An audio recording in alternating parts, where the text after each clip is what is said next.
Happy Friday, everybody. Welcome to the Coffee Milk Hour. I'm Puffy, and I'm joined here by Jerry. And we also have a special guest here today. Big Mike Rowe.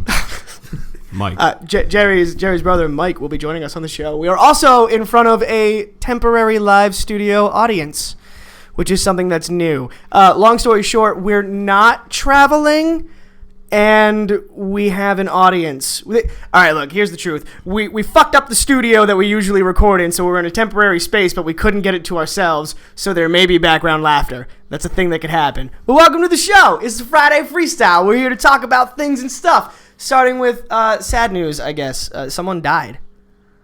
You sounded so happy before all of that, and then you brought it down, and I don't appreciate it. My emotion follows the journalism, unlike certain people. Did you just call this journalism? Because it's not. I'm a journalist. Gordie Howe died. Mr. Hockey is dead at age 88. Wayne Gretzky He had a substantial stroke. The most touching tribute to the guy, talking about like he was like my inspiration for like life, like not even just hockey, but like life. So that was a thing. You didn't research it at all, did you? What do you mean? He had a substantial stroke. He had a stroke? Yeah. He was 88. I just thought he died of old causes. A stroke sucks. That's a cause. Strokes suck. Don't have strokes, kids. Stay away from drugs. Stay in school. That prevents stroke, right? I think we should talk about aliens. I'm not talking about aliens yet. First, a researcher, so they're doing all the research on the Zika virus stuff. A researcher accidentally gave herself the Zika virus.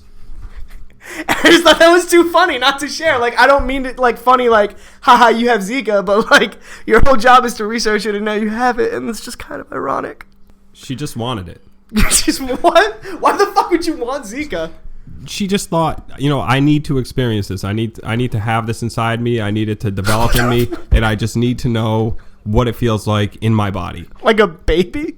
Similar to the experience of a pregnancy, but probably more dangerous considering that Zika affects pregnancy. In order to understand the Zika. Also, now she's immune. Now she can't get it ever. No, she still has it. She's not cured yet. She still has Zika. Does Zika work like the common cold? Once you have it, you can't get the same strain? That's chicken pox. We should all get Zika. No, if we get that's Zika, a horrible no, fucking we'll all idea. be immune, though. No, then we're going to have no one have Cyclops babies for children just don't have babies for like 6 months, everybody. Just behave yourselves. The strain is still in your body. The next child you have will more than likely be affected. Do they know that yet? I mean, I am. It's kind of like that nurse who got Ebola. Oh, yeah. No, I'm not playing into your fucking propaganda bullshit. How's Ebola propaganda? It never happened. Oh, they were my distracting God. us. Bush did 9/11. Had to be said. What the fuck? I don't know. Not even the fucking same decade. I'm all over the place today. Before we talk about He's looking extra fat today, by the way. Before we talk about your stupid aliens, some dude lived 555 days without a heart, and I thought that was also interesting to share. How? He had his heart removed because it had some sort of rare form of cardiomyopathy, but they gave him a device that's not like a pacemaker, but it basically kept him alive so he could stay in his house. He couldn't fucking do anything, but he stayed in his house. What's the range on that device? What do you mean? Could he walk around? Well, I imagine he could move. He wasn't completely sedentary. But what was it, on like a pole that he just like carried around? No, it was in him. They put the device in his body, and it kept him alive for 550 days until he got a new heart on the transplant list. Which is fucking insane, considering the transplant lists are usually miles and miles long. That could really prolong life. It's a good thing. He was a heartless individual. So, I think the technology behind it's really cool. I think the idea of this device is something that is significant to our future. But we have artificial hearts. Why go 550 days? Imagine what that would cost as opposed to an artificial heart permanently. I don't think we should be using it at all, but that goes back to one of our previous episodes. Because people need to be able to die, right? Exactly. People need to die by 30. People do not need to be able to die. We're not having this conversation again, Jerry. We're having this conversation now, buddy. Everybody should just live forever, and then we'll stop reproducing, and we'll all become highly enlightened people, and we can go to other planets and shit. We privileged few who won the lottery of life. How dare we return, or what? Fuck it. Yeah, let's quote things that you don't understand. Richard Dawkins is a smart guy, so I just assumed that whatever he said it would hold logic. So let's just imagine a world full of complete fucking idiots, and those idiots never die. What's gonna happen? The idiots will still die. So here's what happens. Oh, right? you didn't hear this episode? It's selective procedures. Yeah, it's going to be not necessarily selective, but kind of. So like the smart people, they're going to live a little bit longer because they're smarter. The stupid people will still die in accidents and stuff. That's fucking bullshit. What? Because the technology, the whole point of your argument was we can prolong human life. So if an idiot does something that gets him injured to like a death situation, you're basically saying we're just going to choose not to give him the technology that we're giving to other people. Like if a guy like chows down on some bath salts and then tries to eat people, like he should probably die, and he will. You know who else should probably die? Donald Trump. No, get off politics. Tom Cruise. Yeah, what the fuck? I fucking hate him. I saw I don't want to give away the spoilers for it, so we'll skip. Tom Cruise exploded in a TV show that I saw recently. It was actually kind of cool. As he imploded with his actual life. Because well, he did, yeah. His life kind of went to shambles for a while there. Just terrible movies. I thought that was Nick Cage. Nick Cage is also terrible movies. Whoa. Not all terrible movies. He is a national treasure. There's one movie. Yeah. He is a national treasure. Gone in 60 Seconds, I give him credit. But everything else was a fucking disaster. What? Lord of War was a quality movie. The Weatherman was a quality movie. The Weatherman on ABC 6 is quality. Fantastic. All right, you're our guest today, Mike. You're our first guest. What do you want to talk about today? Death, destruction, racism. No, I'm not talking about racism. Okay. We're not. I'd like to get into the topic. I think I can bring something to the change in music culture in the United States and possibly the world. Explain. Popular music and the decline of people's opinion of what good music is from a popular standpoint. I agree. Rap is the best genre of music out there, and anything else just falls way, way short of the bar. And I think it's time we acknowledge that. I'm trying to get more towards the technological standpoint where when you no longer need an instrument or talent to produce music. And I'm not even being sarcastic. Is it still, can we still call it music, or is it an electronic or digital form of just sound? It follows a theory. It follows, a chord, a progression. It follows all these things. But the people who perform them have no, I can't generalize like that, but most of the people in popular music now, they don't have the time, and they don't have the practice. They don't have the skill. They don't have the theory. They don't have the effort. They just don't even do shows. They don't build up. They just walk into a studio. Someone says, "I'm going to make you a star." They come in. They auto tune an entire song that someone makes on a laptop. They put it out. 92 Pro FM blasts it 4 times every hour for a decade, and everyone's in love with it. And I don't understand why we don't strive. Why people just stop trying to make real music. I can support that statement. I mean, look, all right. So you are an outstanding guitarist who still hasn't made a theme song for us, but that's I'm a not guitar player, not a musician. Well, I said guitarist. I didn't say musician. Okay. Yeah, you're a guitar player, not a musician, but you have a lot of talent. Like, I've watched you play. I've seen you play tons of times. I used to watch you practice with bands you used to be in. I see the videos you put up on Facebook. They're amazing stuff. It's quality stuff. Do you remember the video I put on your Facebook weeks and weeks ago now of that thing you slap to the face of the guitar and it creates those beats and everything? If I got that and I learned how to just strum basically and get those button pressing down, I now make quality music. Okay, but the difference there is that guy could actually play guitar. And on top of it, he's also like drumming and playing. He's essentially playing a keyboard and a guitar at the same time. But you don't have to, which is different than walking into a studio and auto-tuning an entire song and be like, oh, here's a 4-chord progression and let's... Would you argue that genres like dubstep, house, trap, any type of trance isn't music? It's all mixed and quantified on laptops. It depends. Because okay, so you take a band like what's like a 4-chord band who sucks. Literally everybody. Okay, Green Day, but like the later albums. You take like Green Day, and then you take a techno. If they're doing 4 chords and they suck, it's still music. Like, it's still music. But does it take the same level of talent, I think is what Mike is getting at here. Like, no. If it takes four guys get into a studio, they make music. You look at metal, I think is the clearest genre where you see it. You see like Dream Theater and Between the Buried and Me, or even some popular bands like Avenged Sevenfold or Treyu Trivium, whatever. The level of skill that they portray in their music is light years beyond pop culture music. I mean, between chord progressions and just basic knowledge and theory and like what they're doing with their music, but that's not appreciated in pop culture. People listen to the radio and they're like, oh, this is good, it's so catchy. And then they listen to like Dream Theater and they're like, oh, the beat changes too much and I don't understand it. This is really difficult for me to listen to.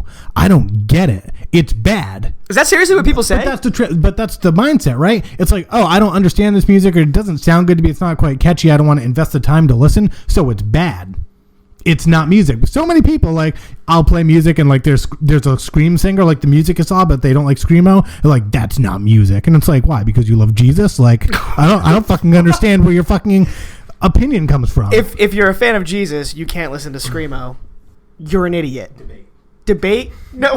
Atreyu is a Christian band, and they scream. I'd like to intervene here and just say, first of all, like, the difference between bands that you mentioned, especially you find this the most in like the metal genre, mostly like in a progressive metal genre, is that it's not really that they're ahead of their time, well, as far as pop culture, but it's more that they have stayed behind with what classical music was built on. The classical music was made to vary. It was made. There are songs that they were made to build on your emotion, and they could trigger different emotions in one song within 5, 10, 15 minutes. There weren't limits on it. They just went with a feeling. They went with a progression, and they ran with it. And that's why bands like Between the Buried and Me, and even Avenged Sevenfold, some of the more popular bands, August Burns Red, they can take a 4-minute song and change it in such a way that blends well, that they just capture multiple emotions and can trigger different feelings and use a multitude of styles in one song. And that's what makes it music. That's what makes it good.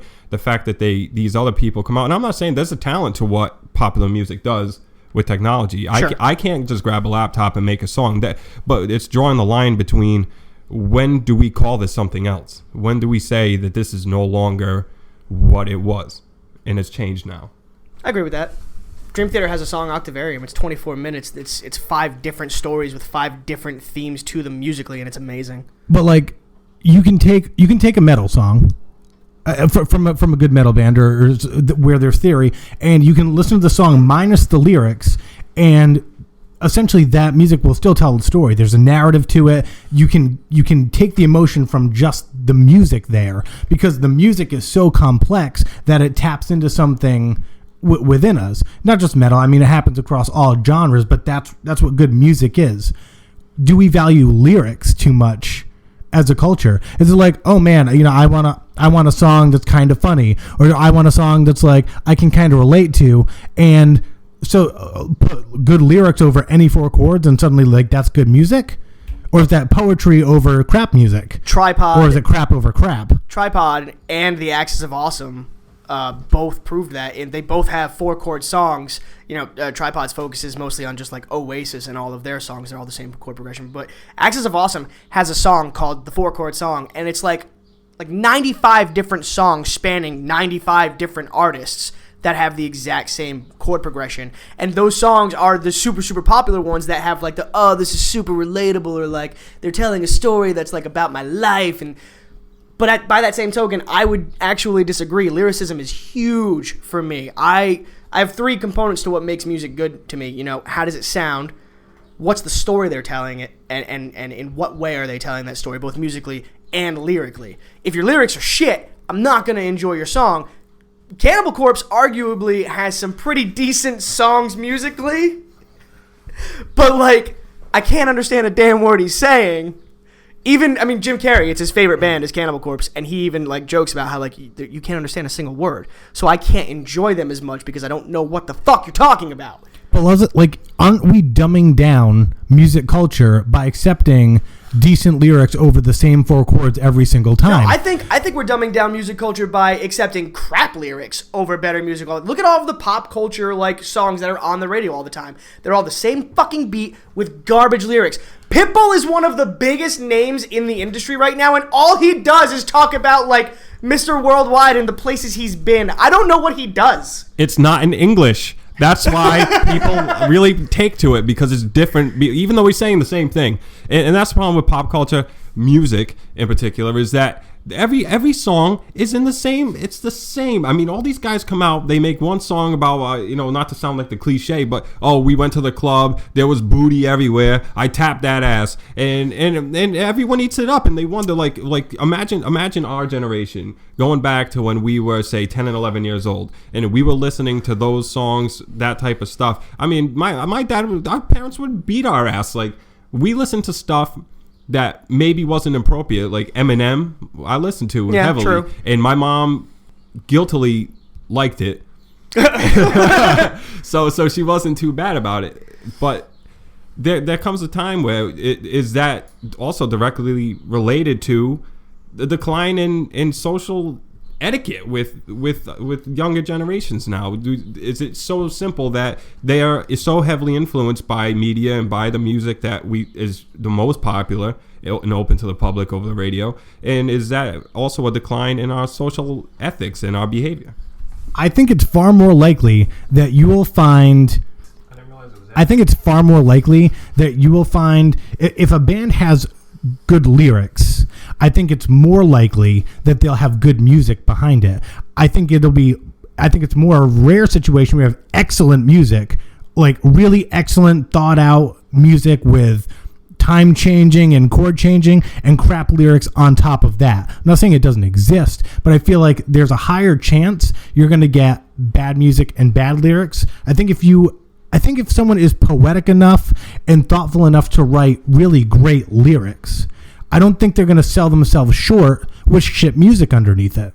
That's fair. I can support that statement. Just because you made me start thinking, I wanted to argue it, but then I started thinking about it, and like I listened to every single Punk Goes Pop album that exists, and the songs they cover are just fucking bad lyrically. And like even most of the songs that I listen to on those albums, like I would never be caught dead listening to the originals because they're bad. The lyrics are bad. There's no story being told, and the beat's the same in almost every single song. But these guys come and they bring in their instruments and they rewrite the music slightly. Like they keep the progression together and the timing and whatnot, but it sounds better.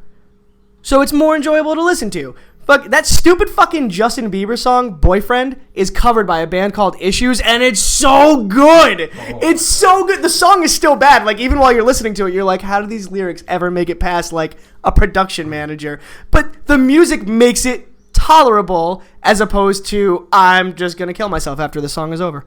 So, is it, as a culture, as society, why do we accept bad music? Is it lack of music education, or is it just, is it because when I was younger, my grandmother and aunt mostly played classical all the time, and we weren't really allowed to listen to our music in the house. Just not allowed. Like, we knew who Mozart was and Beethoven, whatever. Right. That's just what we grew up with. And I think we had music in kindergarten. I think we had, like, recorders and stuff, and we had, like, music class. So you have an appreciation for music. I don't know that kids get that now, and it's been 20 years. I don't know that kids get that now, but is that why we accept crap music? Like, I think back to, like, the artists that come from our parents' generations. You hear like Bob Dylan and the Beatles and these even Zeppelin, these bands that have great music and really profound poetic lyrics that literally define a generation. Sure. What the fuck do we have? Like, there's some good bands out there, but like, I'm not going to look back and be like, oh, that band, they defined the 90s. They defined it. We have Lil Jon, sir, and he is a gift to the music world. What? I couldn't give a straight face. I'm sorry. The difference that we're talking about with whatever point was being made there. I wasn't paying attention. I usually don't whenever he talks. I just kind of have to wing it. Being musicians take different approaches to the way they even listen to music. Sometimes I consider listening to music a hobby because I'm not just listening to it to feel a beat or I'm analyzing it. I'm kind of dividing it. As a guitar player, you're interested in those things. And the biggest part about what makes it different today in our generation is those people, Led Zeppelin, Bob Dylan's, those guys, they were changing a sound. They were changing music. We're not changing anything, and the people are taking changes that they hear and saying, where do we go from here? Do we just keep diving into this electronic state, or then you have the complete opposite where I feel like metal, progressive metal especially, is the transition to a different sound. And now they keep coming out with this different folky stuff. They're trying to blend it. They're trying to do that. And that's all great because music is innovation. That's what it's supposed to be. But at the same time, we're not changing it. We're diminishing it. We're repeating it. We're unsatisfied. So we're settling. And it needs to change. And music education is a big part of it, starting from an early age, and exposure. And when kids are exposed to poor music from a creative standpoint, that's what they accept, and they can't grow. And that's why I think that, it just needs to change. I hate to keep bringing Pitbull up because he honestly just frustrates me as a human being. But country music is very storytellers. Country music, they all tell a story in their songs. They're all the same story all the time. I learned how to change the headlights on my truck. Right, from a country song? Yeah, there you go. They talk about a taillight. My wife left me, my dog died, my truck is missing, but I have a beer is like, the cliche of country music. But like, the music isn't bad, and the lyrics aren't bad, it's just repetitive. Like, you can listen to 20 different country artists, they're all still telling the same songs. Like, that's why I don't listen to it a whole lot, but it's not a bad area of music. Why, at the CMT Awards, which is, the country music awards that they have every year, their headlining show at that award show for country music was Pitbull, who's never laid down any sort of country track in his career. I don't understand that connection. Like, you are literally in a fucking auditorium full of famous country artists, and you got Pitbull. Well, because there's a blend of pop culture. Country's going pop. Everything's going pop. But pop isn't good. No, pop's not good. But like the issue, and getting back to what Mikey was saying, is that very little is original anymore. Go to the movie theater, everything's a series or a remake. Everything's a remake. Everything has been rehashed over and over and over again. And there's so little original content. So now, like he said, you've got like this folk revival, and like, oh, you're trying to like mesh it with new things and do something different. But like Mumford & Sons might have been big in the 60s, maybe, because it's very like it's very bluegrassy, but it's not changing a lot. So like, it's a revival, but it's not original. It feels original because we've never heard it new. It's like new content, but it's not original. No one's pushing a boundary. And when the boundary does get pushed, no one's saying, or very little people are saying, wow, this is awesome. Let's pull this into the mainstream. Those changes aren't going mainstream like they did in the 60s and 70s. But I mean, in the 60s and 70s, change was mainstream. That's what they bought into. Now it's just changes back on the fringe, especially when it comes to music.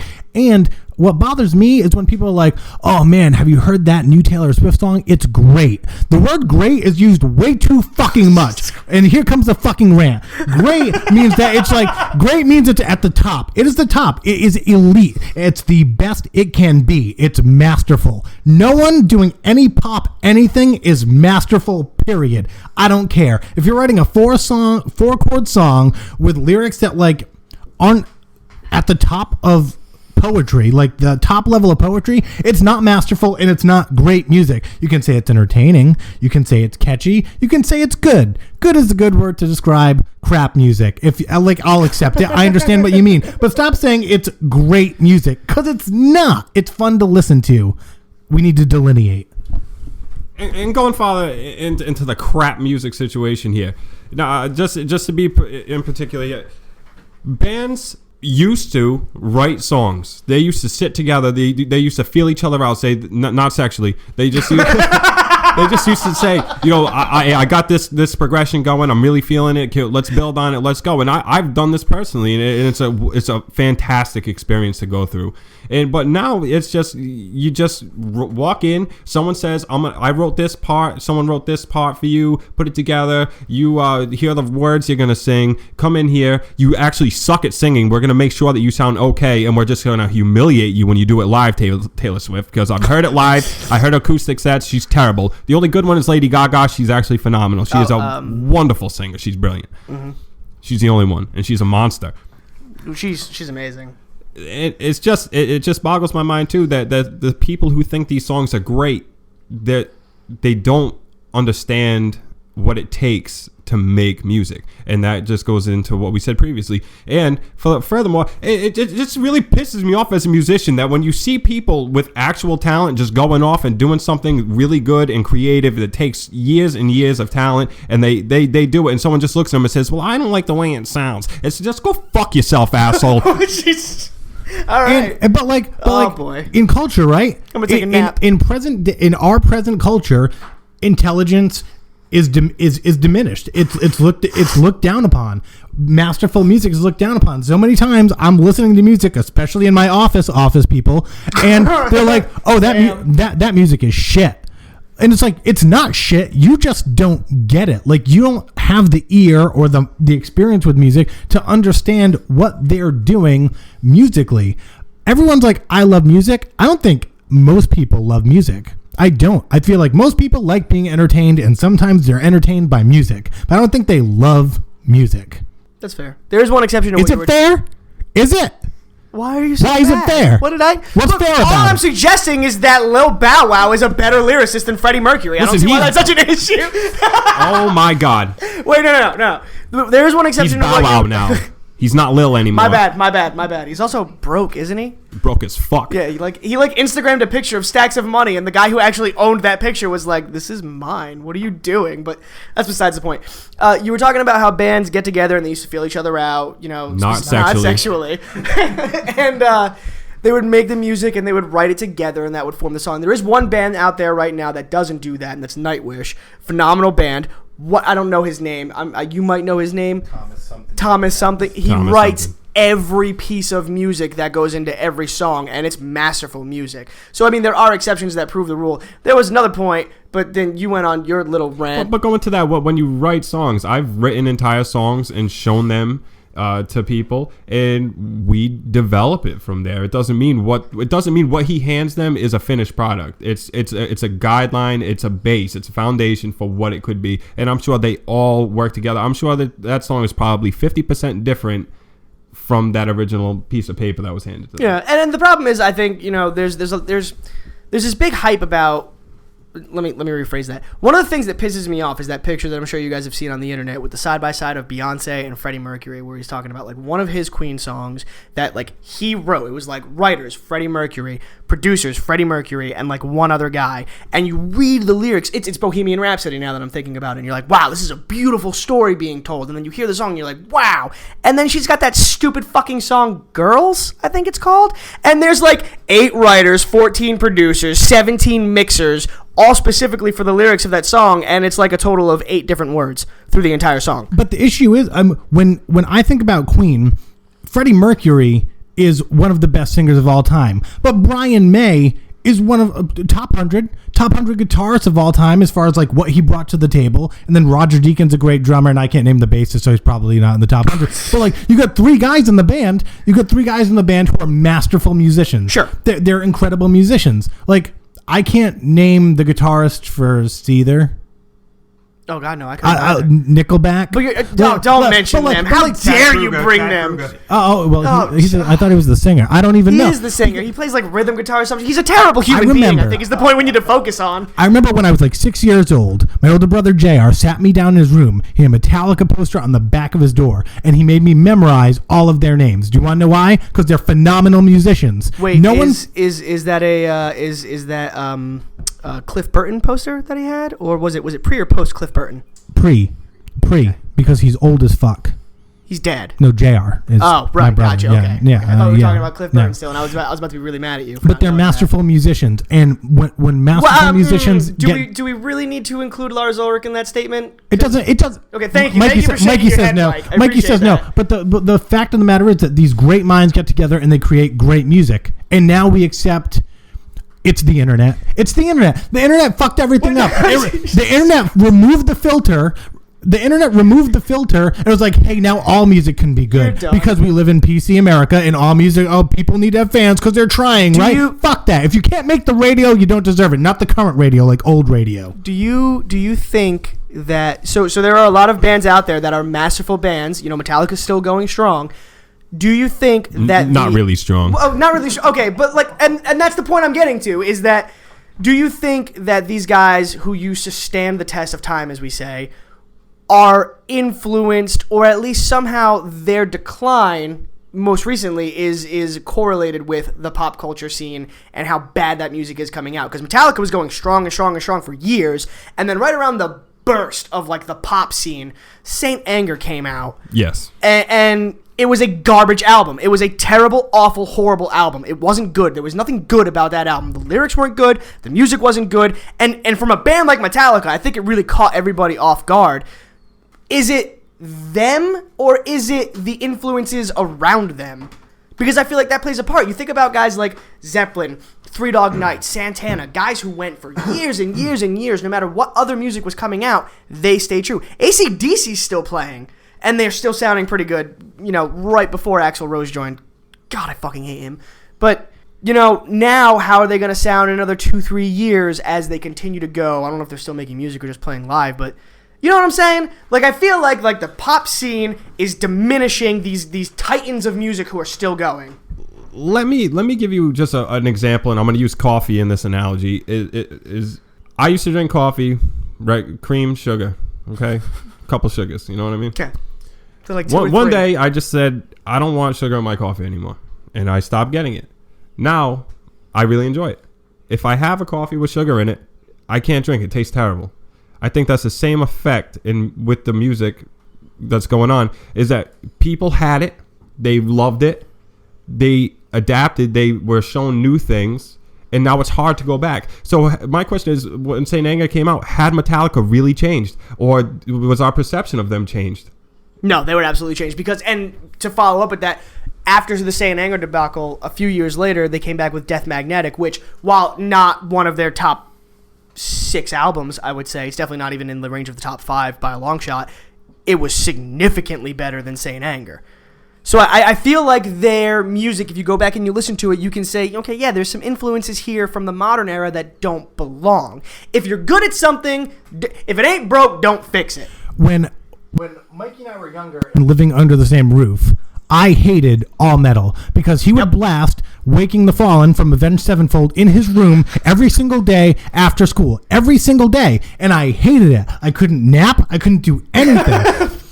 And then, I couldn't nap. But then, I couldn't nap. It was terrible. But then I Won't See You Tonight Part 1 would come on every single day. And then one day I'm sitting in my room and I find myself finding this song kind of catchy. And I'd hated this song for 3 months. 3 months, because I think he would go to that song every day on purpose. And then I was like, oh, that's kind of cool. All right. And then I'd start recognizing another song. And by being forced to listen to Avenged Sevenfold's Waking the Fallen, I now love most metal. Most metal. But I had to be forced to listen to it. And now I hate everything else. Are you suggesting that we go a Clockwork Orange on everybody and just force them back into genres that are good? No. People define themselves by what they listen to and the group that they are part of, right? Which restricts their mindedness. Yeah, and I find that fucking bullshit. Right? So people, they get in their niche and then they're like, I'm not going to listen to anything else. And anything else that's not what I enjoy, doesn't define me. I'm not going to allow it to define me. So I'm not going to try anything new. I'm just not going to try anything new. And those people are narrow-minded people because they won't expand their boundaries. There's nothing wrong with saying, I listen to it and I don't like it. It's not my preference. It's another thing to say, I don't like the way it sounds, so it sucks. And that's and that happens. It's I don't like it, so it's bad. And we got to stop doing that. As opposed to, I don't like it because it's not for me. Like, I have bands that I fucking love. Like, Rise Against is a favorite band of mine. The Offspring is a favorite band of mine. Green Day, before they broke up, is a band of mine. Don't try to correct me on that, okay? The last 2 albums are not Green Day. They're not a band. No. But, like, there are songs that, like, some of my favorite bands have that I just don't enjoy, so I don't listen to them. On my iPod, you'll see, like, discographies from every artist, and then in some artists, it's, like, 12 out of 14 songs off the album. And I'm like, okay, that's cool. Killswitch Engage. I love Killswitch Engage. I love the Jesse Leach Killswitch Engage. The newest album that came out, can't listen to it, don't like it. Doesn't mean it's bad, it just means I don't okay, yeah, the bad example because it's actually bad. What the fuck are you guys doing? But you know what I'm saying? Like, okay, Mike, you had a thought. People also don't understand because they don't give it a chance. But confession coming up, I hated metal too when I first heard it. I didn't like it at all. It took I have to leave. It's an acquired taste. It really is. You can't drop a bomb on that. Tom Wells would try to show me Atreyu. He showed me a bunch of different bands. And I hated it because growing up, I just listened to like classic rock that our parents put on or whatever was really on the radio. I really didn't have a preference. But all it takes from me now, because I still to this day hate every new band I hear until something clicks and I just like them. And that's all it takes, especially with Between the Buried and Me, which is why I shove it down your throat, Jerry. Wait, the band, or are we talking about something else now? It's not you. But the thing is, the reason I like it so much is because even with the new albums, it's hard because all it takes is one part to catch my ear, and I'm hooked on it. Because I'll go back just to hear that part, and going back to hear that part leads me to another part, so on and so forth. So people need to give metal a chance because it's an acquired taste, but once you get it, you'll have a boner, a serious chubby, for a long time. So this Friday Freestyle has become kind of a music-based episode, so themed, which isn't bad. But that does wrap it up. We're 5 minutes over. We've enjoyed having... You're an idiot. When I did this... As I motioned with my hand, I was saying, did you have anything else, or was I wrapping up? And you just kind of gave me this look like, I'm a fucking idiot. So, thanks for that. Well, you are I just wanted to share that moment. Oh, okay. I'm glad that you yes, we all know I'm an idiot. That. This isn't like a new revelation. Now we are 6 minutes over because you interrupted me. I'd like to thank our special guest, Mike Nutini, for his musical insight and experience. Yeah, we also appreciate that theme song that you wrote for us. It's coming, you fucking asshole. It was a pleasure, guys. So that has been the Coffee Milk Hour for this Friday Freestyle. What are we going to talk about Monday? We talked something about this. Welfare. We're going to talk about welfare and equality and how we can maybe should change that. All of it. Time limits. Right. Okay. Well, this has been the Coffee. Did you guys enjoy the show? Our audience? It looks like they enjoyed the show. We'll see you guys Monday. Have a nice weekend. Bye, everybody. Have a beautiful time.